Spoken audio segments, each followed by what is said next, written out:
የኔታ አላቸው። አቤት አሉት። የጥይት መድኃኒት ይስጡኝ አላቸው። የጥይት መድኃኒት ይስጡኝ አላቸው። አታደርገውም እንጂ እሰጥሃለሁ አላሉትም። ግን አታደርገውም አሉት። እንዴ በብዙ ላይ ጽናት ለማግኘት ሄደ። በአንዴ እሺ ይሉኛል ብሎ አልጠበቀም። ተመልከቱ። ስለዚህ እሱ የጠበቀው ሌላ ነገር ነው። ግን አታደርገውም እንጂ ልጄ እሰጥሃለሁ አሉት።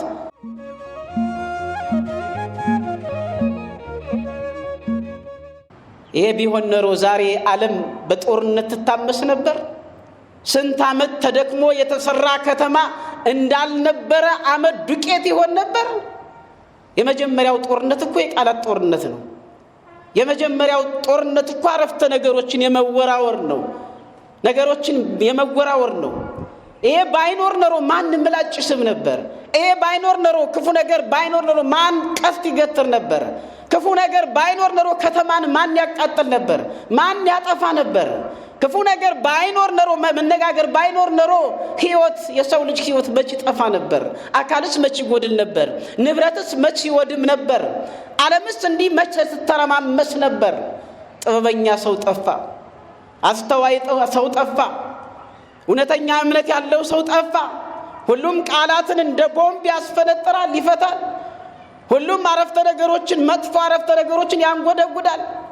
ከማን በጎ ነገር እንደምንጠብቅ እንጃለታችንን መኑ ያረእየነ ሰናይቶ ለእግዚአብሔር፣ የእግዚአብሔርን በጎ ነገር ማን ያሳየናል ተብሎ የተነገረ ትንቢት የተፈጸመበት ከማን በጎ እንደሚገኝ እንጃ። እሱ እግዚአብሔር እሱ ይመልከተን።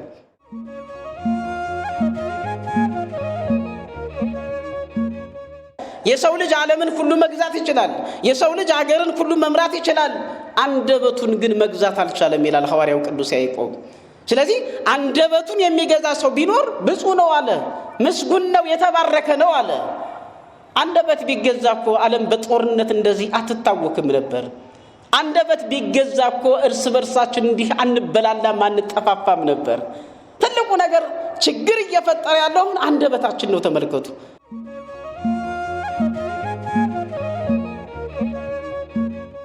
ሰይጣን አስተሳተኝ የሚባለው ስህተት ነው። አሁን በብዛት ሰይጣን የወደቀውን ዓለም ምን ሊያደርገው ነው? ስንት ባሕታውያን በገዳም እያሉለት፣ ስንት በጾም በጸሎት ተጠምደው የሚኖሩ እያሉለት፣ ንጽህናቸውን ቅድስናቸውን ጠብቀው የሚኖሩ እያሉ ከእግዚአብሔር ጋር ሌት ተቀን የሚኖሩ የሚጓዙ እያሉ እነሱን መፈተን ታላቁን ስራ ጥሎ ነው እንዴ ወደዚህ ወደ ወደቀውና ወደ ጎሰቆለው ዓለም የሚመጣ ሰይጣን? ሰይጣን እኮ ይጸየፋል ሰውን።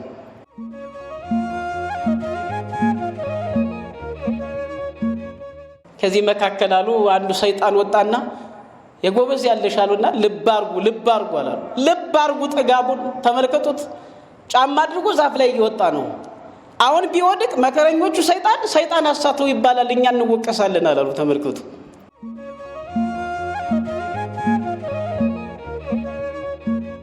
ለአንተ ሊደረጉልህ የምትፈልጋቸውን ነገሮች ቀድመህ ለባልንጀራህ አድርግ። እንደዚሁም ደግሞ በአንተ ላይ ሊደረጉ የማትፈልጋቸውን ነገሮች በባልንጀራ ላይ አታድርግ ይለናል።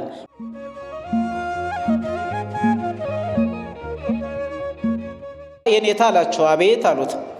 የጥይት መድኃኒት ይስጡኝ አላቸው። የጥይት መድኃኒት ይስጡኝ አላቸው። አታደርገውም እንጂ እሰጥሃለሁ አላሉትም። ግን አታደርገውም አሉት። እንዴ በብዙ ላይ ጽናት ለማግኘት ሄደ። በአንዴ እሺ ይሉኛል ብሎ አልጠበቀም። ተመልከቱ። ስለዚህ እሱ የጠበቀው ሌላ ነገር ነው። ግን አታደርገውም እንጂ ልጄ እሰጥሃለሁ አሉት።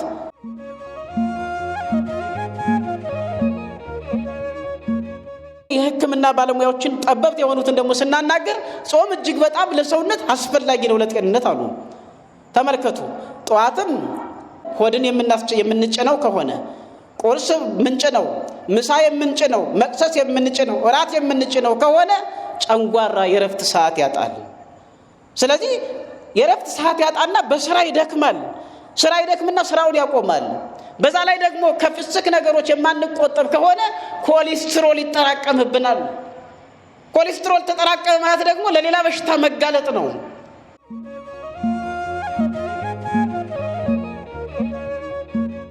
በስመ አብ ወወልድ ወመንፈስ ቅዱስ አሐዱ አምላክ አሜን። ስብሐት ለእግዚአብሔር ለዘአብጽሐነ እስከ ዛቲ ሰዓት።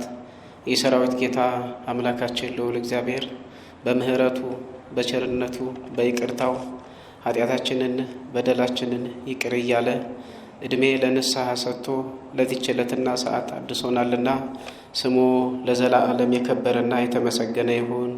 በአብ አበው በወልድ ውሉደ እግዚአብሔር በመንፈስ ቅዱስ መንፈሳውያን የተሰኛችሁ የእግዚአብሔር ልጆች የቅዱሳን ወዳጆች፣ በቅድሚያ አባቶቼ ካህናት፣ ወንድሞቼ ዲያቆናት፣ በቤተ መቅደስ በትጋትና በንቃት እግዚአብሔርን የምታገለግሉ የተከበራችሁ አባቶች፣ እናቶች፣ እህቶች፣ ወንድሞች፣ ሕፃናትም ሳይቀር ባሰባሰበንና በጠራን እስከዚህች ዕለትም በቸርነቱ ባደረሰን በሕያው እግዚአብሔር ፍጹም ሰላምታ ሰላም እላችኋለሁ። እንደምን ዋላችሁ? እንደምን ቆያችሁ? አሜን።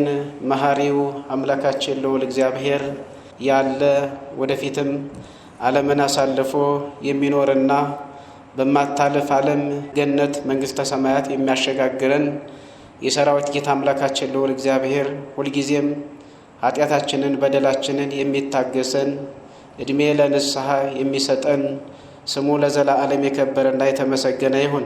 እግዚአብሔር አምላካችን እንደፈቀደ መጠን ዛሬ የምንነጋገርበት ምንባብ የማቴዎስ ወንጌል ምዕራፍ 9 ቁጥር 14 እስከ 18 ያለ ይሆናል።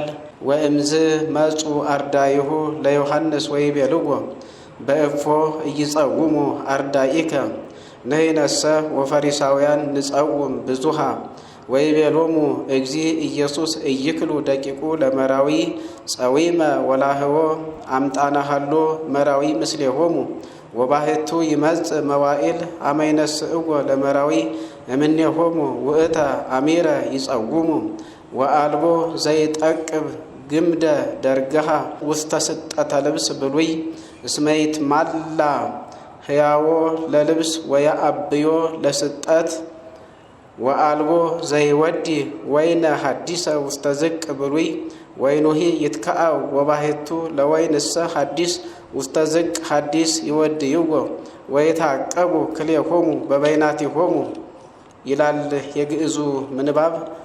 የማቴዎስ ወንጌል ምዕራፍ 9 ቁጥር 14 እስከ 18 ያለው በአማርኛ እንዲህ ይላል።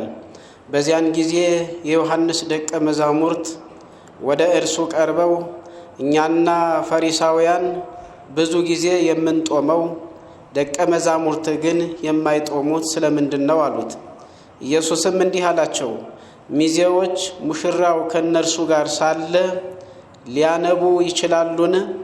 ነገር ግን ሙሽራው ከእነርሱ የሚወሰድበት ወራት ይመጣል፣ በዚያ ጊዜም ይጦማሉ። ባረጀ ልብስ አዲስ እራፊ የሚያኖር የለም፣ መጣፊያው ልብሱን ይቦጭቀዋልና መቀደዱም የባሰ ይሆናል። ባረጀ አቁማዳ አዲስ የወይን ጠጅ የሚያኖር የለም፣ ቢደረግ ግን አቁማዳው ይፈነዳል፣ የወይን ጠጁም ይፈሳል፣ አቁማዳውም ይጠፋል። ነገር ግን አዲሱን የወይን ጠጅ በአዲስ አቁማዳ ያኖረዋል፣ ሁለቱም ይጠባበቃሉ ይላል። ስለ ቃሉ የቃሉ ባለቤት አምላካችን ልዑል እግዚአብሔር በድጋሚ ስሙ ለዘላለም የከበረና የተመሰገነ ይሁን። ምንባቡን የምናነበው ሁላችንም በእኩል እንድንረዳ ነው። እግዚአብሔር አምላክ መንፈስ ቅዱስ እንደፈቀደልን መጠን ርዕስ አድርገን የምንቆይበት ከዚህ ውስጥ ለወይንሰ ሐዲስ ውስተ ዝቅ ሐዲስ ይወድይዎ፣ አዲሱን የወይን ጠጅ በአዲስ አቆማዳ በሚል እንማማራለን። ማቴዎስ 9 ቁጥር 17 ላይ የሚገኝ ቃል ነው። አዲሱን የወይን ጠጅ በአዲስ አቆማዳ። ዓላማችን ከየትኛውም ኃጢአት በመንጻት በቅድስናና በንጽህና መጾም ታላቅ ዋጋ እንደሚያሰጠን መገንዘብና ማስረዳት ነው። ጾም ስንጾም በንጽህና በቅድስና እግዚአብሔር አምላካችን እንደሚፈቅደው ሁነን ከጾምን ዋጋው ታላቅ ዋጋ መሆኑን ማስገንዘብና ማስረዳት ነው። እንግዲህ እንዴት ነው የምንጾመው የሚለውን ሁላችንም ከዚህ እናርማለን ማለት ነው። ስህተት ያለበት አካሄድ ካለን ፈጥነን እናርመዋለን ማለት ነው። ዋናው ትምህርት የሚባለው ስብከት የሚባለውም እኛ የሰው ልጆች አካሄዳችን አሪፍ ከሆነ በዚያው እየጨመርን በንጽህና ላይ ንጽህና በቅድስና ላይ ቅድስና እየጨመርን ከእግዚአብሔር ጋር ያለን ግንኙነት እያደገ እንዲሄድ ማድረግ ነው። የተሳሳትን ካለን ደግሞ ፈጠን ብለን እየሄድኩበት ያለው መንገድ እግዚአብሔር እንደሚወደው አይደለም፣ እየጾምኩ ያለው እግዚአብሔር እንደሚወደው መጠን ተዘጋጅቼ አይደለም፣ ንስሐ አልገባሁም፣ ከተጣላኋቸው አልታረኩም፣ ይቅር አላልኩም፣ የበደሉኝን እንዲያውም አሁንስ የበደሉትን እንኳን ራሱ ይቅር ለማለት አስተስነዋል አይደለም። የበደልኩትን ይቅር እንዲለኝ አልጠየቅኩትም፣ አልለመንኩትም፣ በእግሩ አልወደኩም፣ የበደሉኝንም ይቅር አላልኩም። እነዚህን ነገሮች አርሜ መጾም አለብኝ። እንዲህ የማላደርግ ከሆነ አካሄዴ ስህተት ነው ብለን ፈጠን ብለን እንድናርም ነው እንግዲህ ዋናው ስብከት ማለት የምንማማረው ለዚህ ነው። አካሄዳችን እንደኛ ፍላጎት፣ እንደኛ ዓላማ፣ እንደኛ ፈቃድ ሳይሆን እንደ እግዚአብሔር መመሪያ፣ እንደ መጽሐፍ ቅዱስ አስተምሮ መሆን እንዳለበት ለመረዳዳት ነው ዋናው ምን ጾመው። ስለዚህ ጾም ስንጾም አዲሱን የወይን ጠጅ በአዲስ አቆማዳ እንደተባለ አዲስ ሰዎች ነን። በንጽህና በቅድስና በንስሐ ታጥበን በንጽህና በቅድስና እየተመላለስ መጾም እንዳለብን ማስገንዘብና ማስረዳት ነው። አዲሱን የወይን ጠጅ በአዲስ አቆማዳ ይህንን ቃል የተናገረው ጌታችን አምላካችን መድኃኒታችን ኢየሱስ ክርስቶስ ነው። መቼም ለሁሉም አብነት የሆነን እሱ ነው። ከመጣባቸው ዓላማዎች ውስጥ አንዱ ለሰዎች አብነት መሆን ነው።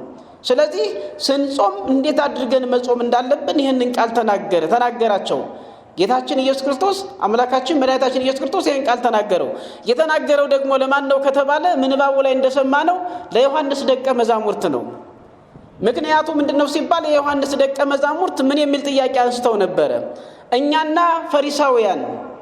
ፈሪሳውያን አብዝተን እንጾማለን፣ ያንተ ደቀ መዛሙርት ግን አይጾሙም ለምንድነው ብለው ጥያቄ አቀረቡ። በዚህ ምክንያት ነው አይቻልም። በንባቡ ላይ እንደሰማነው ከሙሽራው ጋር እያሉ ሚዜዎች ሊጾሙ አይገባቸውም። ከሙሽራው ጋር እያሉ ሚዜዎች ሊከፉ አይገባቸውም። ሙሽራው በሚወሰድበት ሰዓት ግን ሚዜዎቹ ምን ያደርጋሉ አለ? ይጾማሉ ብሎ በምሳሌ ያስረዳቸው። ከሙሽራው ሲለዩ ሚዜዎቹ እንደሚጾሙ ሁሉ እነዚህ ደቀ መዛሙርትም ከኔ በሚለዩበት ሰዓት ምን ይላሉ? ይጾማሉ አላቸው። ምን አይነት ምስጢር ነው ይሆን? አዲስ አቆማዳ በአሮጌ አቆማዳ አዲስ የወይን ጠጅ መጨመር አይቻልም አለ። አሁንም ደግሞ በአሮጌ ልብስ ላይ አዲስ ልብስ መጣፍ አይቻልም ብሎ በሰምና ወርቅ አስተምሯቸው ሄዷል። ስለዚህ እነዚህን የምናውቅበት ነው ትምህርቱ። እግዚአብሔር አምላካችን ልቡናችን እንዲገልጽልን የእርሱ መልካም ፈቃድ ይሆንልን። የመቆያ ነጥቦች፣ አንደኛ ጾም ምንድነው የሚለውን መነጋገር ነው። ጾም ምንድነው? ሁለተኛ የጾም ጠቀሜታ የሚሉትን በዚህ ውስጥ አይተን እንጨርሳለን፣ እናጠናቅቃለን ማለት ነው። ወደ አንደኛው ክፍል ስነድ ጾም ወይም ፋስቲንግ የሚለው ጾም ማለት ምንድነው ሲባል መተው መከልከል ነው። መተው መከልከል መታቀብ ከምንድነው? ምኑን ነው ምንተው ሲባል የምንወዳቸውን ነገሮች ሁሉ ስጋ ከሚወዳቸው ነገሮች ሁሉ መታቀብ ነው። ስጋ የሚወዳቸውን ነገሮች ሁሉ የስጋ ፍላጎቶችን ሁሉ መዝጋት ነው ጾም ማለት። እንግዲህ ምን ነው ተብሎ መቼም አይነገርም። በቤተ ክርስቲያን ውስጥ ያደግን ስለሆን ከምን እንደሚጾም ሁላችንም እናውቃለን። ትርጉሙ ግን ጾም ማለት መተው መከልከል መታቀብ፣ ስጋ ከሚወዳቸው ነገሮች ሁሉ መራቅ ነው አጠቃላይ። ስለዚህ የጾም ትርጉሙ ይሄ ነው። ለምሳሌ እንደ ምሳሌ ማየት ቢቻል የማቴዎስ ወንጌል ምዕራፍ 15 ቁጥር 17 እስከ 20 ያለ ምንባብ አለ። የማቴዎስ ወንጌል ምዕራፍ 15 ቁጥር 1 እስከ 20 ነበር ያለ። ነገር ግን ቀጥታ የምታገኙት የማቴዎስ ወንጌል ምዕራፍ 15 ቁጥር 17 እስከ 20 የተቀመጠ አለ። አሁንም ደግሞ አንደኛ ሳሙኤል ምዕራፍ 2 ቁጥር 3 ላይ የተናገረችው አለ። እነዚህ ነገሮች በቂዎቻችን ናቸው። ብዙ ተጨማሪ መረጃዎች አሉ።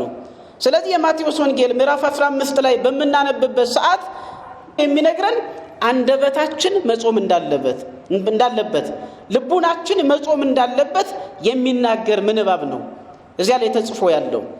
በምን ምክንያት መረጃ አገኘን ሲባል ደቀ መዛሙርት ከጌታችን ከአምላካችን ከመድኃኒታችን ከኢየሱስ ክርስቶስ ጋር እያሉ ብዙ ስራዎችን ያለማመዳቸው ነበርና ሲጾሙ ዋሉ። ጾማቸውን ነው ያሉት። ጾማቸውን ውለው ልክ 12 ሰዓት ሊሆን ሲል ጾማቸውን መንገድ ውለዋል። በዚያ ላይ ሙቀት አለ፣ በረሃው አለ። በዚያ ጾማቸውን ውለው ልክ 12 ሰዓት ላይ ከአይሁድ ከሰፈሩበት ይደርሳሉ። በሰዓት ምግብ አቀረቡላቸው ኖሩ ብለው። ምግቡን አቅርበው መታጠቢያውን የእጅ የሚታጠቡበትን አዘገዩባቸው። ሐዋርያት በጣም ርቧቸው ነበርና ውሃውን እጃቸው እስከሚታጠቡ ድረስ ምግቡ ከፊታቸው ቀርቦ መጠባበቅ አልፈለጉም። ቀጥታ ምግቡን መብላት ጀመሩ። ውሃው ሲመጣ እነሱ መብላት ጀምረዋል። በዚህ ሰዓት ግን አይሁድ ቅሬታ ገባቸው። ምን አይነት ቅሬታ ነው ሲባል ባህላችንን ሻሩብን። እነዚህ ሰዎች አባቶቻችን እጃቸውን ሳይታጠቡ ምንም ሆነ ምን ባደረጉ ጊዜ እጆቻቸውን ሳይታጠቡ አይመገቡም።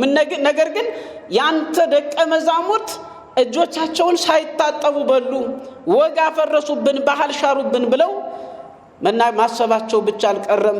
ወደ ጌታችን ወደ አምላካችን ወደ ኢየሱስ ክርስቶስ ደቀ መዛሙርቱን ከሰሷቸው። በዚህ ሰዓት ምንድን ያላቸው? እናንተ ከንቱ የሆነ ሐሳብን እየተከተላችሁ የእግዚአብሔርን ሕግ ትሽራላችሁ። ወደ አፍ የሚገባ ሁሉ ሰውን አያረክሰውም፣ ከአፍ የሚወጣ ነው እንጂ ብሎ ተናገራቸው። ተመልከቱ። ከአፍ ከልብ የታሰበ ነገር በአንደበት ይወጣልና። ለምሳሌ በልብ መጥፎ ልብ የሚያስበው ሰውን መግደል ነው፣ መለያየት ነው፣ ክፋት ነው፣ አመጽ ነው፣ አመንዝረኝነት ነው። እነዚህን የመሳሰሉት ሁሉ ከልብ ይወጣሉ።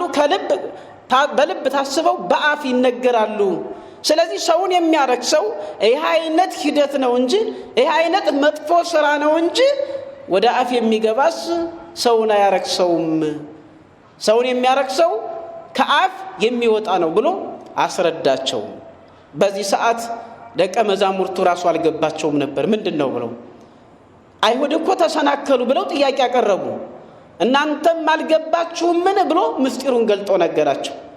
ይህንን በመያዝ ዛሬ ሰዎቹ ወደ አፍ የሚገባ አያስኮንንም ስለተባለ የትኛውንም መብላት ይቻላል ብሎ ሰው ጾም የሚገድፍበት ሁኔታ አለ። እዚያ ጋር ግን የተናገረው ምንድነው? እጅን ታጥቦ ስለመብላትና እጅን ሳይታጠቡ ስለመብላት ነበር የተናገረው። እጅን ሳይታጠቡ መብላትም ይቻላል፣ ታጥቦ መብላትም ይቻላል። ይሄ ሊያሳድፍ አይችልም። ሰውን የሚያሳድፈው ግን ከአንደበት የሚወጣ ቃል ነው፣ ከአንደበት የሚወጣ መጥፎ ነገር ነው ብሎ ይሄን ባስተማረበት ለኛ ምን ይሆነናል? አንደበታችን ከክፉ ነገር መታቀብ እንዳለበት ያስረዳናል ነው። ስለዚህ ስንጾም አንደኛው መታቀብ ያለበት መጾም ያለበት ማን ነው ማለት ነው? አንደበታችን ነው። ከአንደበታችን አባላተ ስሜቶቻችን ሁሉ እንዲጾሙ ታዝዟል። አባላተ ስሜቶቻችን ሁሉ ይጾማሉ። ከነዚህ መካከል ዓለምን እየፈጀው ያለ ዓለም በጦርነት እንዲተረማመስ እርስ በርሱ እንዲጠፋፋ እያደረገ ያለው ደግሞ ከአንደበታችን የሚወጣው ቃል ነው። በሚወጣው ቃል ነው። ከአንደበታችን በሚወጡ ቃላት፣ ከአንደበታችን በሚወጡ አረፍተ ነገሮች ነው ለጦርነት የምንጋበዘው። ዓለም በጦርነት የሚገባበዘው በመጀመሪያ በምንድን ነው? ምላጭ መሳፍ አይደለም፣ በአንደበት ነው ጦርነት የሚከፈተው። ከአንደበት ከመናገር በኋላ ነው ከሐልዮ አለ።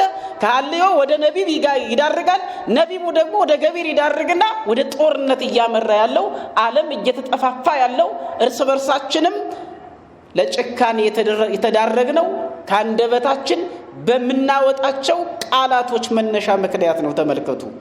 በመናወጣቸው ቃላት እና አረፍተ ነገሮች መነሻነት ነው። ለዚህ ነው አንደበት መጾም አለበት ብሎ በዚህ ውስጥ ያስተማረን። ስለዚህ ከአንደበታችሁ ክፉ ታወጣላችሁ፣ በአንደበታችሁ ሰውን ታደማላችሁ፣ የሰውን ልቡና ትሰብራላችሁ፣ በአንደበታችሁ መጥፎ ቃላትን ታወጣላችሁ፣ እንግደል እንስረቅ እያላችሁ ትመካከራላችሁ። ነገር ግን ታጥቦ ስለመብላትና ስላለመብላት ትጨነቃላችሁ አለና ይህ ሕዝብ በከንፈሩ ያከብረኛል፣ ልቡናው ግን ከኔ የራቀ ነው ብሎ ነቢዩ ኢሳይያስ የተናገረው በእናንተ ላይ ተፈጸመ ብሎ ኢየሱስ ክርስቶስ አስረድቷቸዋል ማለት ነው። ስለዚህ በአንደበታችን መጥፎ ቃላትን የምናወጣ ከሆነ ጾማችን ትክክለኛ ጾም አይደለም። ጾማችን ዝም ብለን የረሃብ አድማ እያደረግን ነው እንጂ እየጾምን አይደለም ማለት ነው። በሁለተኛ ደረጃ በአንደበታችን መታቀብ እንዳለብን ሐና እመ ሳሙኤል ታስተምረናለች። እንደዚህ ትላለች፣ ወኢይጻ አብይ ነገር ማፉክሙ። አንደኛ ሳሙኤል ምዕራፍ 2 ቁጥር 3 ላይ እንደዚህ ይላል በአማርኛ፣ አትታበዩ፣ በኩራትም አትናገሩ፣ እግዚአብሔር አዋቂ ነውና እግዚአብሔርም ስራውን የሚመዝን ነውና ከአፋችሁ የኩራት ነገር አይውጣለች። ከአንደበታችሁ አስቀያሚ ነገር አይውጣ። አንደኛ ሳሙኤል ምዕራፍ 2 ቁጥር 3 ላይ። ስለዚህ በምንጾምበት ሰዓት ሊወጡን የሚገባ ቃላት አስፈላጊ ከሆነ የሰውን ልቡና ሊጠግን የሚችል፣ አስፈላጊ ከሆነ ሰዎችን ሊመክር የሚችል፣ አስፈላጊ ከሆነ ሰዎችን ሊያቀና የሚችል፣ አስፈላጊ ከሆነ የሰዎችን አካሄድ ሊያስተካክል፣ ሊያንጽ፣ ሊመክር፣ ሊያድስ የሚችል ቃላትንና አረፍተ ነገሮችን ማውጣት አለብን። እግዚአብሔርን የሚያመሰግን ቃል ማውጣት አለብን። የተፈጠርንለት ዓላማ ለዚህ ስለሆነ ከአንደበታችን መውጣት ያለበት ምስጋና ነው። ከአንደበታችን መውጣት ያለበት ለእግዚአብሔር ቅኔ በመቀኘት ነው። የምስጋና ቅኔ እግዚአብሔርን በመዝሙር ማመስገን ነው። የተሰበረ ልቡናን መጠገን ነው። ከአንደበት ሊወጡ የሚገባቸው እንዲህ አይነት ቃላትና እንዲህ አይነት አረፍተ ነገሮች ናቸው። ዛሬ ስንት ወጣት ነው ምክር በማጣት እየጠፋ ያለው? ስንት ነው መማር የሚያስተምረው አጥቶ ከእውነተኛይቱ ሃይማኖት እየራቀ ያለው፣ መንገድ እየጠፋበት ያለው? ስለዚህ አንደበት መስራት ካለበት ይሄንን ማድረግ አለበት። የምስራች ወንጌልን ማስተማር አለበት። ዓለም የሚድንበትን ወንጌል ማስተማር ያስፈልጋል። የተሰበረውን ስነ ልቡና መጠገን ያስፈልጋል። ሰላም የሚመጣበትን ነገር መስበክ ያስፈልጋል። የጥላቻ ቃላትን ማውጣት አያስፈልግም። የጥላቻ አረፍተ ነገሮችን መነጋገር አያስፈልግም። ማንም ከማን እኩል ነው። እኩል ያደረገን ደግሞ መድኃኔዓለም ኢየሱስ ክርስቶስ ነው። ሴት የለ፣ ወንድ የለ፣ ዕብራዊ የለ፣ ግሪካዊ የለ፣ ጨዋ የለ፣ ባሪያ የለ፣ ሁላችሁም እኩል ናችሁ፣ ሁላችሁም አንድ ናችሁ፣ ሁላችሁም የአብርሃም ልጆች ናችሁ፣ ሁላችሁም የተስፋ ወራሾች ናችሁ ብሎ የተናገረን መድኃኔዓለም ኢየሱስ ክርስቶስ ነው። ደሙን ያፈሰሰው ስጋውን የቆረሰውና በደሙ መፍሰስ በስጋው መቆረስ ለኛ ነፃነትን የሰበከልን፣ ህብረታችንን ያጸናልን፣ የባረከልን እርሱ ነው። ስለዚህ እኛ የክርስቶስ ልጆች ከማይጠፋው ዘር ከኢየሱስ ክርስቶስ የተወለድን ሰዎች ከአንደበታችን መጥፎ ቃላትን ማውጣት የለብንም። መጥፎ ቃላትን እየወረወርን መጥፎ አረፍተ ነገሮችን እየተናገርን የምንጾም ከሆነ ተሳስተናል። የረሃብ አድማ ነው እንጂ ጾም አይባልም። ይሄ ወይም ደግሞ ቁጠባ ሊባል ይችላል።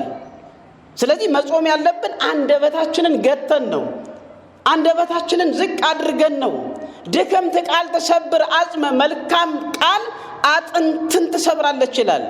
ከማንም ጋር ቢሆን በተቃውሞ ቢመጣብን ከኛ ሊወጡ የሚገባቸው ቃላትና አረፍተ ነገሮች የተስተካከሉ የሰው ልቡና ሊያንጹና ክፉን ወደ በጎ ሊመሩ የሚችሉ መሆን አለባቸው እንጂ ክፉ ተናግሮኛልና ክፉ ልናገረው ማለት የለብንም። ማኦ ለእኩይ በገቢረ ሰናይ ይትማኦ ለእኩይ በእኩይ አላ ማኦ ለእኩይ በገቢረ ሰናይ። ክፉን በክፉ አታሸንፈው፣ ክፉን በክፉ አትቃወመው፣ ክፉን በመልካም አሸንፈው ነው የሚለን ወንጌልም። ያስተማረንም ይሄንን ነው ኢየሱስ ክርስቶስ። ሐዋርያው ቅዱስ ጳውሎስም የተናገረን ይሄንን ነው። በሮሜ መልእክቱ ምዕራፍ 12 ላይ አምላካችን መድኃኒታችን ኢየሱስ ክርስቶስ በማቴዎስ የተራራው ስብከት ተብሎ በሚጠራው ክፍል ላይ ማቴዎስ 5 ላይ የነገረንም ይሄንን ነው። ጠላትህን ውደድ እስከሚለን ድረስ ያስተማረን ይሄንን ነው። በበጎ ነገር በመመለስ ማለት ነው። ሐናም እየተናገረችን ያለን ይሄንን ነው። አትታበዩ አለች። ኩራት ያለበት ሰው ኩራትን ተጎናጽፈን እኔ ማን ነኝ በሚል ለራሳችን ብቻ ቦታ ሰጥተን እንጾማለን የምንል ከሆነ ተሳስተናል። ስለዚህ የተሳሳትንበትን ማረም አለብን። በኩራትም አትናገሩ አለ። ትዕቢት የተሞላበት አነጋገር፣ አመጽ የተሞላበት አነጋገር አይኑርባችሁ እያለን ነው። ይሄ ቢሆን ኖሮ ዛሬ ዓለም በጦርነት ትታመስ ነበር። ስንት ዓመት ተደክሞ የተሰራ ከተማ እንዳልነበረ አመድ ዱቄት ይሆን ነበር። የመጀመሪያው ጦርነት እኮ የቃላት ጦርነት ነው። የመጀመሪያው ጦርነት እኮ አረፍተ ነገሮችን የመወራወር ነው። ነገሮችን የመወራወር ነው። ይሄ ባይኖር ኖሮ ማን ምላጭ ስም ነበር? ይሄ ባይኖር ኖሮ ክፉ ነገር ባይኖር ኖሮ ማን ቀስት ይገትር ነበር?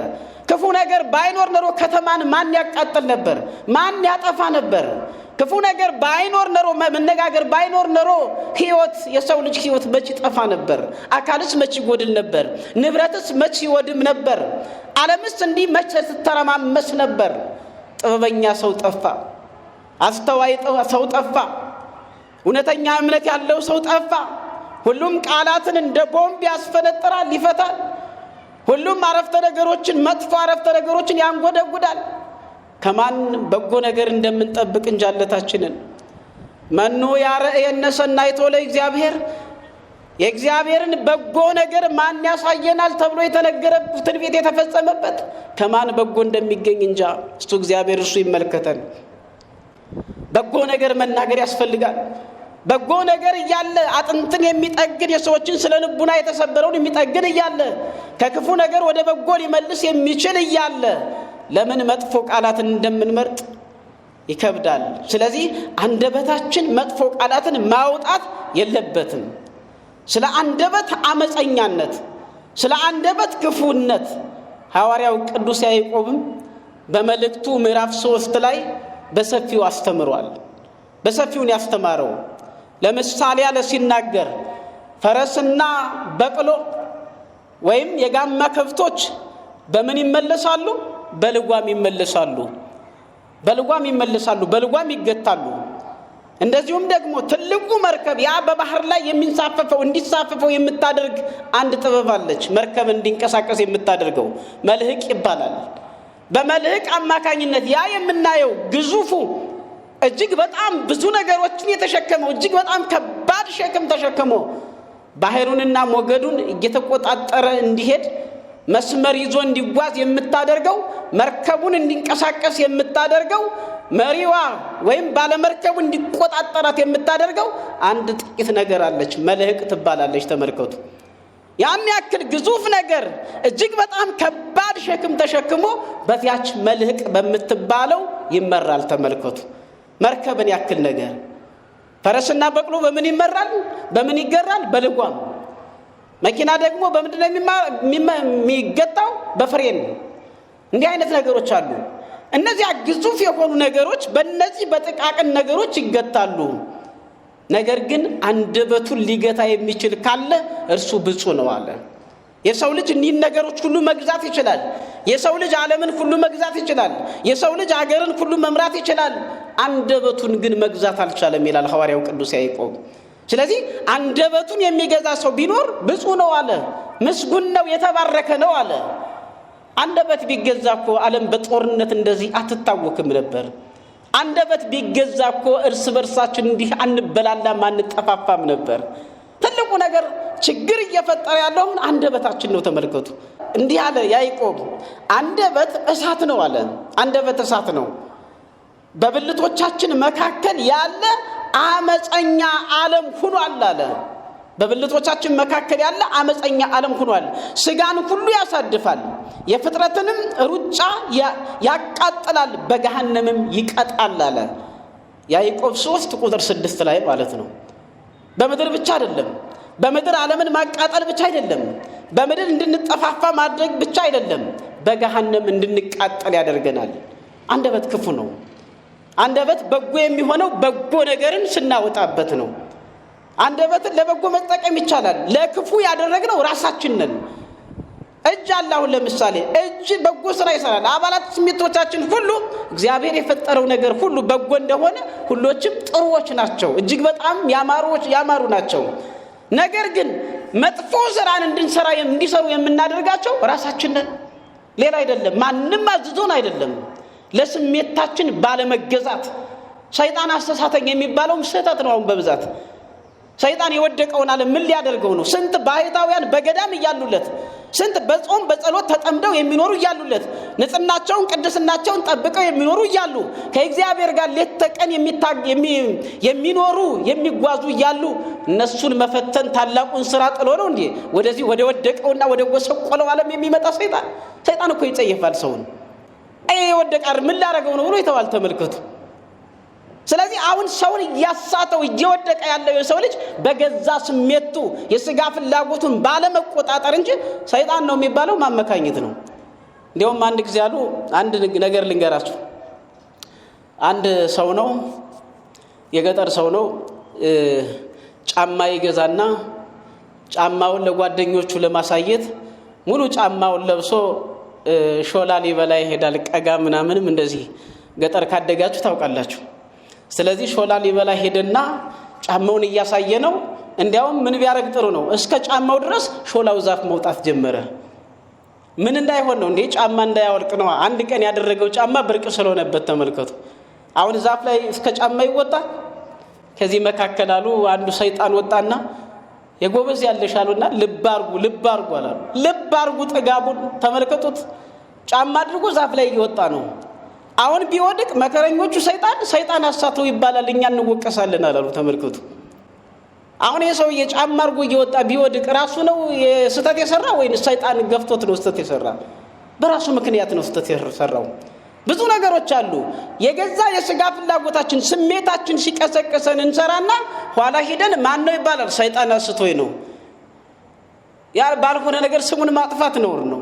ሰይጣን ስንት ስራ አለበት፣ እረፍት የሌለው ስራ አለበት። ከባህታውያን ጋራ በገዳም ውስጥ ካሉት በንጽህና በቅድስና ከሚጋደሉት ጋራ ትዳራቸውን አክብረው የያዙት ከንጹሃን ባለትዳሮች ጋራ በእውነት ከሚሰሩት ጋራ ከነሱ ጋር የሚጋደለው አንሶት ነው እንዴ ስራ ያጣ ይመስል ከወደቀው ዓለም ጋር የሚሄድ? ስለዚህ እሱ የሚዋጋቸው እነማንን ነው? ንጹሃንን ቅዱሳንን ከእግዚአብሔር ጋር ሌት ተቀን በጾም በጸሎት ተጠምደው የሚኖሩትን ከነሱ ጋር ነው እሱ የሚዋጋው እንጂ ከወደቀ ዓለም ጋር በተማረከ ሰራዊት ላይ ጥይቱን አይተኩስም። ብልጥ ነው ሰይጣን። ስለዚህ ዋናው ምንድነው? አንደበትን መግዛት ያስፈልጋል ነው። ጾም ሲጾም አንደበትን መግዛት ያስፈልጋል። ሁለተኛው ቅዱስ ያሬድ እንደነገረን አይን መጾም አለበት። አይን መጾም አለበት። ይጾም አይን ይጾም ልሳን እዝንኒ ይጾም ሰሚዓ ህሱም። አይን ይጾም አለ። ይጾም አይን ይጾም ልሳን አንደበትም ይጾም። በዚህ ውስጥ ጠቅሶታል። እዝንኒ ይጾም ሰሚዓ ህሱም፣ ጆሮም መጥፎን ከመስማት ይጾም ይከልከል አለ። ተመልከቱ ምን ማለት ነው? አይን መጾም አለበት። ለእመታስ ተከ አይንከ ዘየማን ምልሃ ወገደፋ ይላል። የቀኝ አይን ብታስት ካንተ አውጥተህ ጣላት ይላል ማቴዎስ 5 ላይ ቁጥር 29 ላይ። ማቴዎስ 5 ቁጥር 29 ላይ ከዚያ ከፍ ብሎ ደግሞ ሴትን አይተህ አትመኛት የሚል አለ ቁጥር 28 ላይ። ሴትን አይተህ አትመኛት፣ የምትመኛት ከሆነ ከእርሷ ጋር ሌላ ነገር እንደፈጸምክ ይቆጠራል ብሎ ይናገርና ቁጥር 29 ላይ ለእመታስ ተከ አይንከ ዘየማን ምልሃ ወገደፋ፣ ቀኝ አይን ብታስት ካንተ አውጥተህ ጣላት ይላል። ተመልከቱ። ስለዚህ አይናችን መጾም አለበት ማለት ነው። በአይን እንዳንስት መጾም አለብን። የሰው ልጅ እግሩን መከልከል አለበት ማለት ነው። በአይኑ እንዳይስት እግሩ መታቀብ አለበት። እግሩ አላስፈላጊ በሆነ ቦታ መሄድ የለበትም። ጭፈራ ቤት ዳንኪራ ቤት የሚሄድ ከሆነ የግድ አይኑ ማየቱ አይቀርም። እነዚህ ለዝሙት መንስኤ በሚሆኑ ነገሮች ቦታዎች ላይ የሚሄድ ከሆነ አይኑ ማየቱ አይቀርም።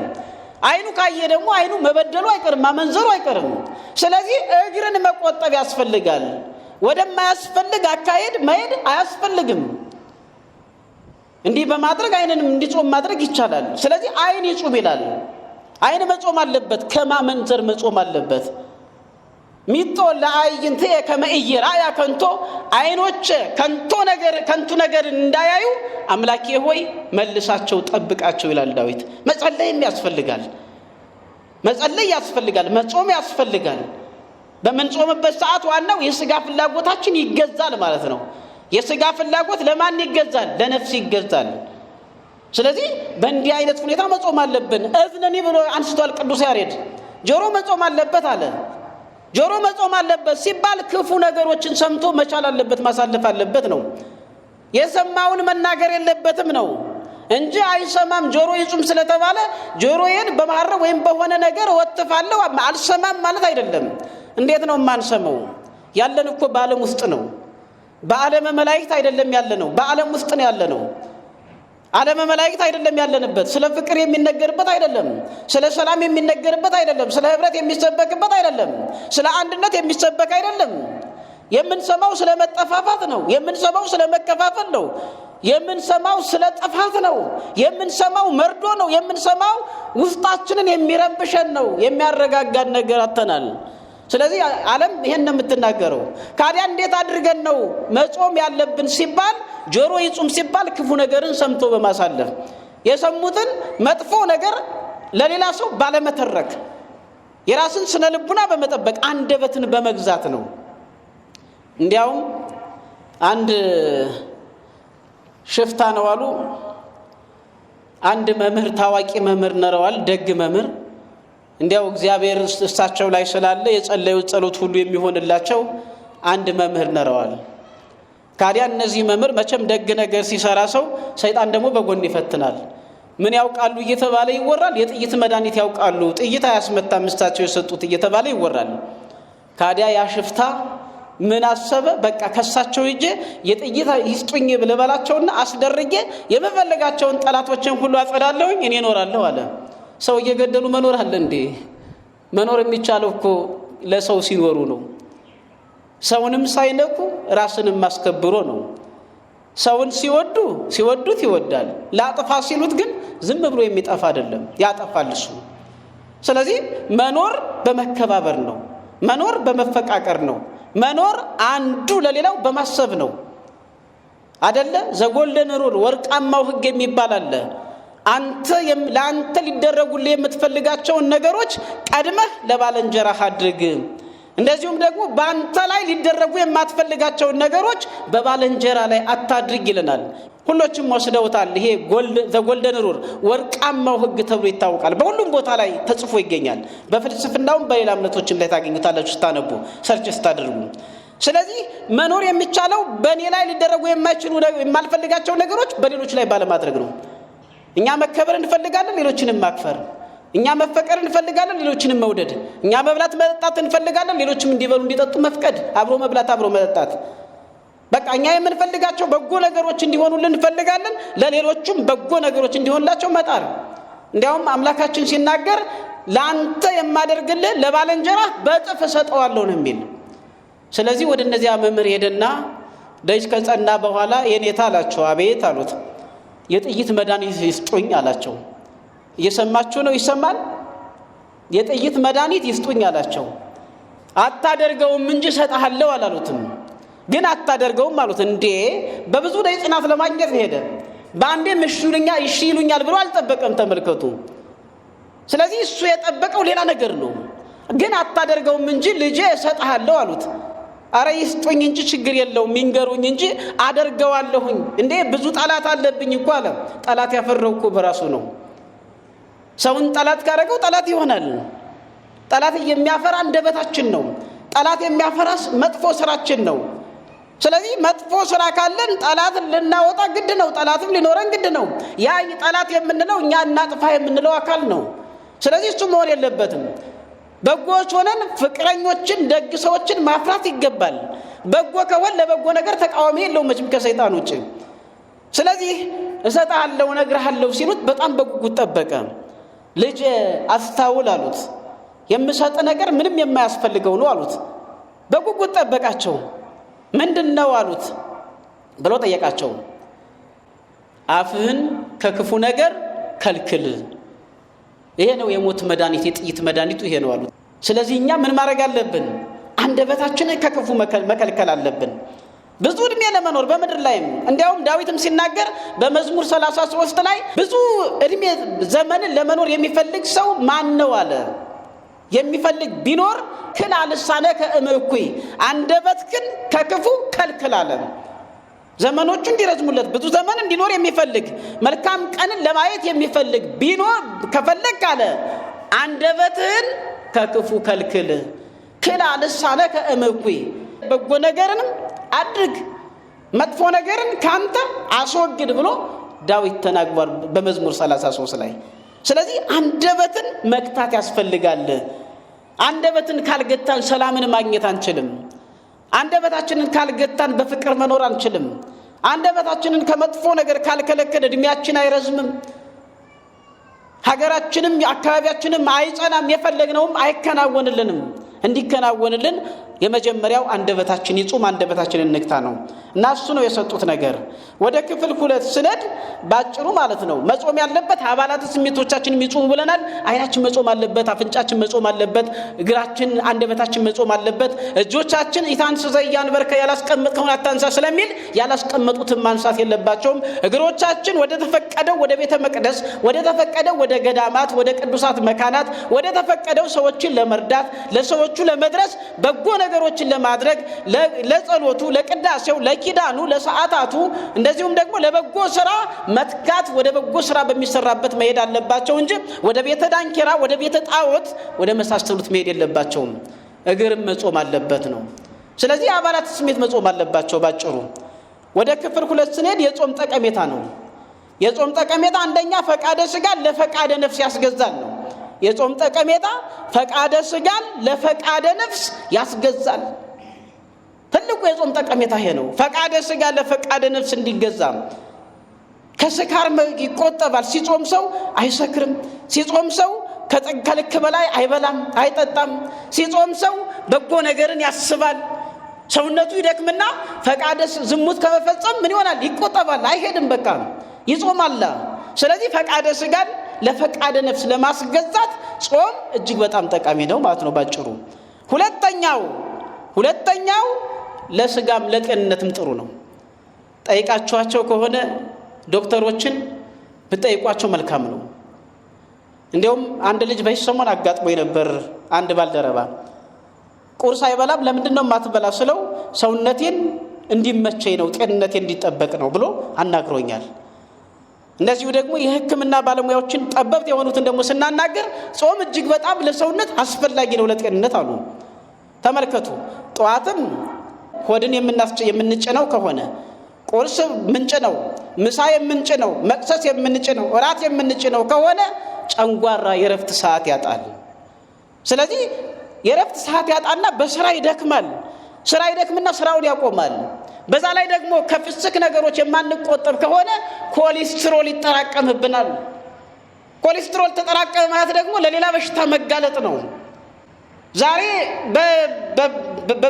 በተለይ የማይተላለፉ በሽታዎች የሚባሉት ማለት ነው እንዳልስት እንጂ ነን ኮሚኒኬብል ዲዚዝ ይሏቸዋል።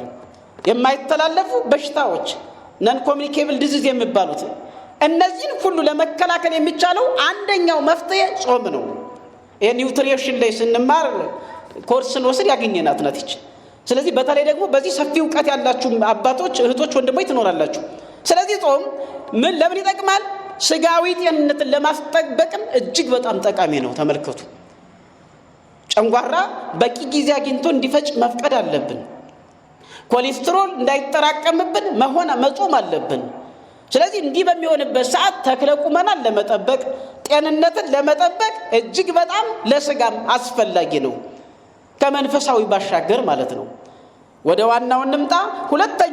በሁለተኛ ነጥብ ላይ ከርክሰት ይታደጋል፣ እግዚአብሔርን ያስደስታል፣ እግዚአብሔርም ጥበቡን እንዲገልጽልን ዕውቀትን እንዲሰጠን ያስደርጋል። ጾም ያበቃል። ተመልከቱ፣ ከራሴ አይደለም የምናገረው። ለምሳሌ ትንቢተ ዳንኤል ምዕራፍ 1 ቁጥር 17 ላይ ገብታችሁ አንቡ። ትንቢተ ዳንኤል ምዕራፍ 1ን አጠቃላይ ስታነቡት መረጃ ታገኛላችሁ። ቁጥር 17 ብቻ ላንብላችሁ። ለነዚህም ለአራቱ ብላቴኖች እግዚአብሔር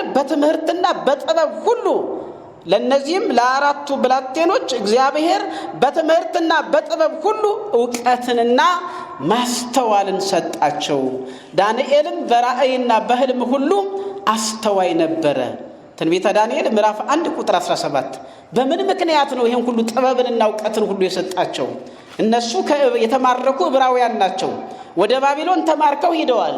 ስለዚህ ከነዚያ መካከል ከዕብራውያን መካከል ተክለ ቁመናቸው ያማሩ ወጣቶችን ምረጡና እንደኛ የኛን ቋንቋ የከለዳውያንን ቋንቋ ሰልጥነው የኛን ጥበብ በእኛ ጥበብ ሰልጥነው ለኛ የሚያገለግሉ ልጆች ማፍራት አለብን ብሎ ይሄ ናቡከደነጾር ንጉሱ ውሳኔ ይወስናል።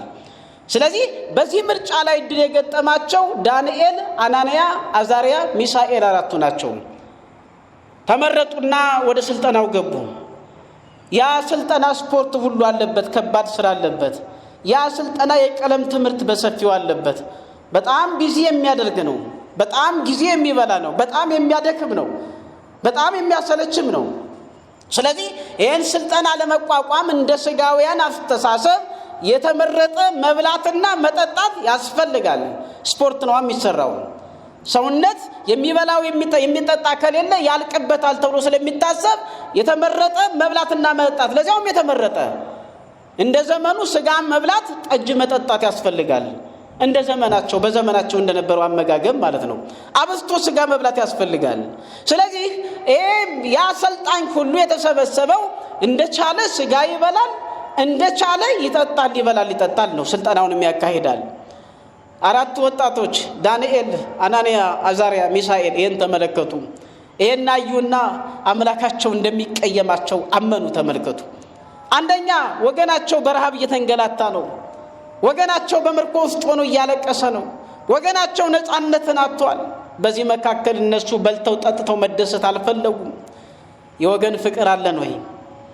የኛ ሆድ ከሞላ ስለ ወገናችን እናስባለን? የወገናችን መጥፋት ያሳስበናል? የወገናችን ሞት ያሳስበናል? የወገናችን ስደት ያሳስበናል? የወገናችን ደስታ ማጣት ያሳስበናል ወይ? ትልቁ ጥያቄ ይሄ ነው። ተመልከቱ።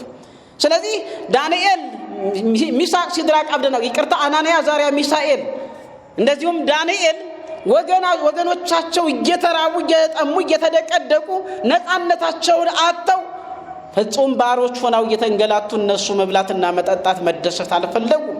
ይሄ ነው ዝምድና ማለት። ይሄ ነው ለወገን መቆም ማለት። ሁለተኛው ደግሞ እንደ ከአሕዛብ ጋር አሕዛብ የሚመገቡትን መመገብ አልፈለጉም። ከአሕዛብ ጋር ከተመገቡ እንደሚረክሱ ያውቃሉ። ለዚህ ነው አባቶቻችን በቅዳሴ ጊዜ በርክሰትና በምን ከአላውያን ጋር አንድ ከመሆን አድነን ይላሉ። በቅዳሴ ጊዜ አይደል? በርክሰትና በጥፋት ከአላውያን ጋር አንድ ከመሆን አድነን በቅዳሴ ጊዜ እኮ ነው የሚጸለየው። ስለዚህ ርክሰት አለበት፣ ያ ምግብ ርክሰት አለበት። ከአሕዛብ ጋር በሉ ማለት እንደ አሕዛብ ረከሱ ማለት ነው። እንደ አሕዛብ ጎሰቆሉ ማለት ነው። እንደ አሕዛብ ከበሉ እንደ አሕዛብ ከረከሱ ደግሞ እግዚአብሔርን አጡት ማለት ነው። ስለዚህ ያላቸው ምርጫ አሕዛብ የሚመገቡትን ፈጽሞ መተው ነው፣ ስጋቸውን መበደል ነው። በዚህ ሰዓት ይሄን ያዩት አለቃውን ለመኑት። የሚያሰለጥናቸውን መሪያቸው የሆነውን የሚመግባቸውን መጋቢውን ለመኑት። እባክህን ይቅርታ አድርግልን ወንድማችን፣ ፍቀድልን። እኛ ይህንን ነገር መብላት አንችልም፣ መጠጣት አንችልም። ለኛ ከዚህ ይልቅ በምግቡ ፋንታ ይልቅ ለኛ እፍኝ ጥሬና አንድ ኩባያ ውሃ ፍቀድልን እባክህ አሉት። እንዴት አድርጌ አለ? እንዴት አድርጌ ከነዚህ ሁሉ ሰውነታችሁ የከሳ ሆኖ ባየ ጊዜ ንጉሱ ይቀጣኛል፣ ይገለኛል አላደርገውም አላቸው። ግድ የለም 10 ቀን ፈትነን እፍኝ ጥሬና ውሃ ጥርኝ ውሃ እየሰጠህ 10 ቀን ፈትነን የኛ ሰውነት ከናንተ ሰዎች ከሰልጣኞቹ የከሳ ሆኖ ቢገኝ ከዚያ በላይ እንበላለን እንጠጣለን የሚል ልመና ቀረቡለት። እሺ ፈቃዳችሁ ይሆናልና እግዚአብሔር ስላለበት ፈቀደላቸው። 10 ቀን ሙሉ ትንሽ ጥሬና ትንሽ ውሃ እየጠጡ ስልጣናውን እየወሰዱ እየተማሩ አብረው ቆዩ። ስልጣናውን እየወሰዱ ከዚያ በኋላ ግን ይላል እግዚአብሔር ስላለበት የነሱ ሰውነት ለምልሞ የነሱ ሰውነት አምሮ ከነዚያ በላይ በልጦ ተመለከታቸው ይላል። እግዚአብሔር ስሙ ለዘላለም የተመሰገነ ይሁን። በእግዚአብሔር ስናምን እንዲህ ነው። ስጋ ከሚበላው በላይ እንበልጣለን። ጠጅ ከሚጠጣው በላይ እንበልጣለን። ቢራ ከሚደፋው በላይ እንበልጣለን። እንዴ ጾምና ጸሎት ውበት ነው። ጾምና ጸሎት ጌጥ ነው፣ ጤና ነው። ስለዚህ ተመለከታቸው ይላል። ከዚህ በኋላ ፈቀደላቸው ይላል። እነሱም 3 ዓመት ሙሉ ስልጣና ሲወስዱ ከአሕዛብ ጋር አሕዛብ የሚበሉትን ሳይበሉ አሕዛብ የሚጠጡትን ሳይጠጡ ስልጣናውን አጠናቀቁ ይላል። በፈተና ሰዓት እነዚህ ወጣቶች በንጉሱ ናቡከደነጾርና በሌሎቹ ፈታኞች ፊት ቀረቡ።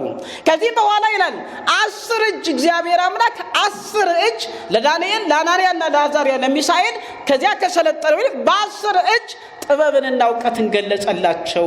እነሱም አሸናፊዎችና ባለደረጃዎች ሆኑ ይላል። አሸናፊዎችና ባለደረጃዎች የምንሆነው በጾምና በጸሎት ከእግዚአብሔር ጋር ስንሆን ነው። እግዚአብሔር ስሙ ለዘላለም የተመሰገነ ይሁን። ስለዚህ ጥበብን ይሞላል ነው ጾም ጸሎት። ዋናው ባጭሩ ወደ ሐዋርያት ጾም እንምጣ፣ ምሳሌያችንን ትምህርታችንን እንድንጨርስ። ሐዋርያት ለምሳሌ ይሄንን ጾም በመጀመሪያ ደረጃ ይሄንን ጾም የጾሙት የተሰጣቸውን ከአብ የሚመጣውን ተስፋ ኢየሱስ ክርስቶስ የሚልክላቸውን ተስፋ ለመቀበል በኢየሩሳሌም ሆናችሁ በጾም በጸሎት ቆዩኝ አላቸው። የታዘዙትን ፈጸሙ። በኢየሩሳሌም በጾም በጸሎት ተጠምደው ቆዩት። በ10ኛው ቀን መንፈስ ቅዱስን ላከላቸው። ወይንም ደግሞ ከሞት በተነሳ በ50ኛው ቀን መንፈስ ቅዱስን ላከላቸው። ተቀበሉ። እንደ ጡት ጠጡት፣ እንደ ምግብ ተመገቡት። ቋንቋውን ሁሉ ጥበቡን ሁሉ ገለጠላቸው። አያችሁት የጾምን ጥቅም? ደጅ መጥናትን ጥቅም ከዚህ በኋላ በአንድ ጉባኤ ትምህርት ከሁለት ቀን ባልበለጠ ጉባኤ 8000 ነፍሳትን ማትረፍ ቻሉ። ከአሕዛብነት ወደ እግዚአብሔር ልጅነት አመጧቸው። ተመልከቱ። ስለዚህ ጾም ጠቀሜታ አለው። ከዚህ በኋላ አሁንም ሐዋርያት በቃን አላሉም። መንፈስ ቅዱስን ከተቀበሉ በኋላ እንደገና ወደ ዓለም ሁሉ ሂዱ፣ ለፍጥረትም ሁሉ ወንጌልን ስበኩ፣ ያመነ የተጠመቀ ይድናል፣ ያላመነ ግን ይፈረድበታል። ስለዚህ ወደ ዓለም እንዲሄዱ ትእዛዙ በተሰጣቸው መሰረት ወደ ዓለም ገብተው ዓለምን ዕጣ ተከፋፍለው ከማስተማራቸው በፊት የሥራቸው መጀመሪያ ያደረጉት ጾምን ነው። ስለዚህ በዚህ ምክንያት ይሄ ጾም ማን ተብሎ ይጠራ ነበረ? የጴንጤቆስጤ ጾም ይባላል። የመንፈስ ቅዱስ ጾም ማለት ነው። መንፈስ ቅዱስን የተቀበሉበት ስለሆነ። ሁለተኛው ደግሞ የደቀ መዛሙርት ጾም ይባላል። ሶስተኛ የሐዋርያት ጾም ይባላል። ትክክለኛ ስሙ ይሄ ነው።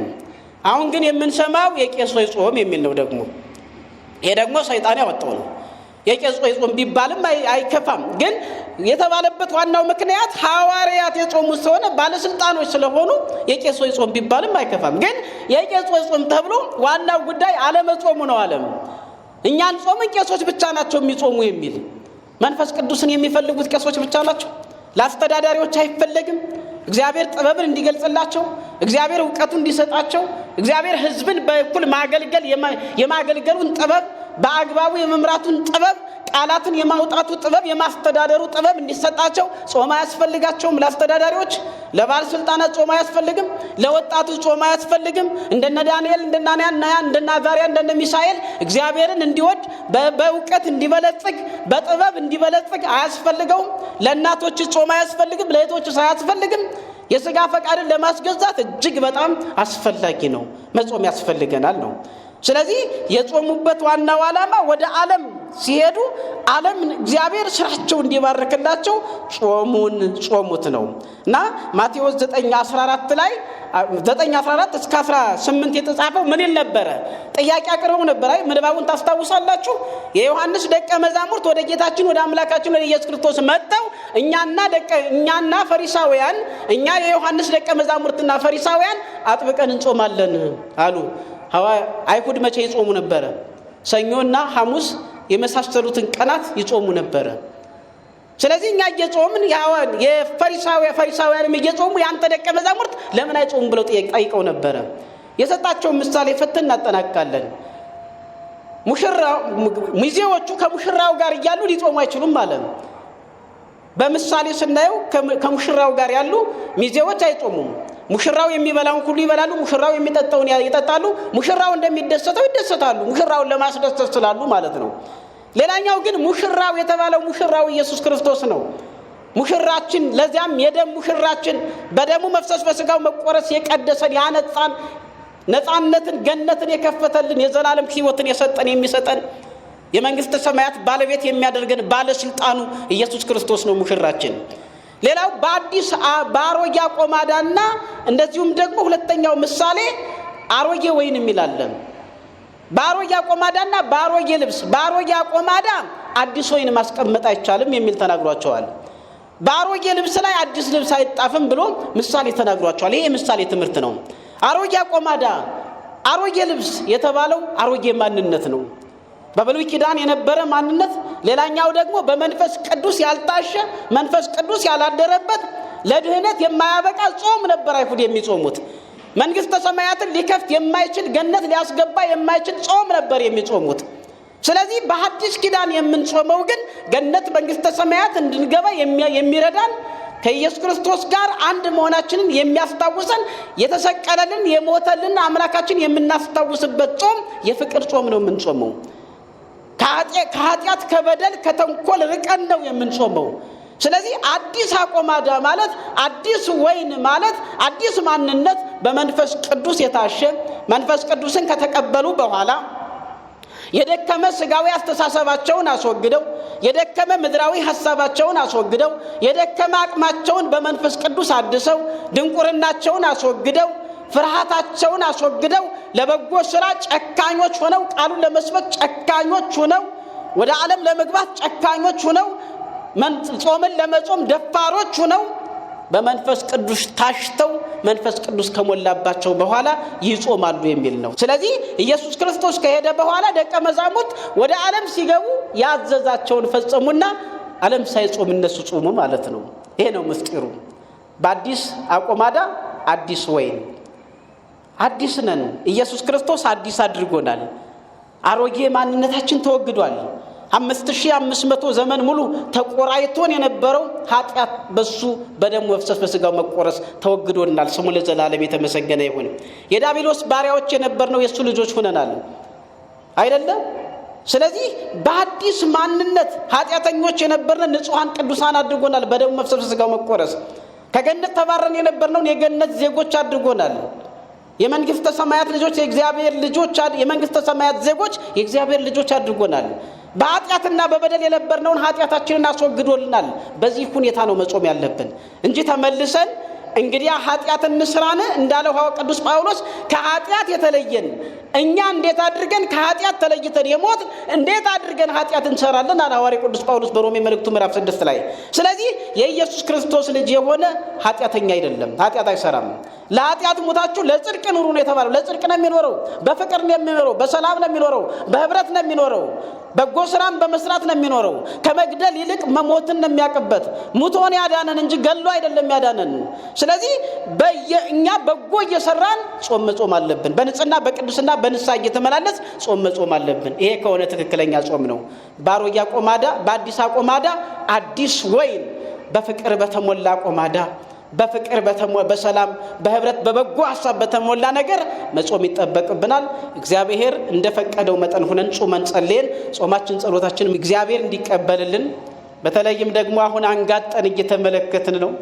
ምንም እንኳን በስራችን ንጹህ ባንሆንም ባናስደስተውም የሱ መሐሪነት ይበልጣልና የሱ ቸርነት ይበልጣልና የተዘጋውን የሰማይ መስኮት ከፍቶልን ምድር ረስርሳ እንደዚህ ቀደሙ ሳሩን ሁሉ የለመለመው ሁሉ አብቅላ ጸዋትን አዝሬትና አትክልትን አብቅላ እንድትመግበን የእግዚአብሔር መልካም ፈቃድ ይሁንልን። ወስብሐት ለእግዚአብሔር። ይቆየን።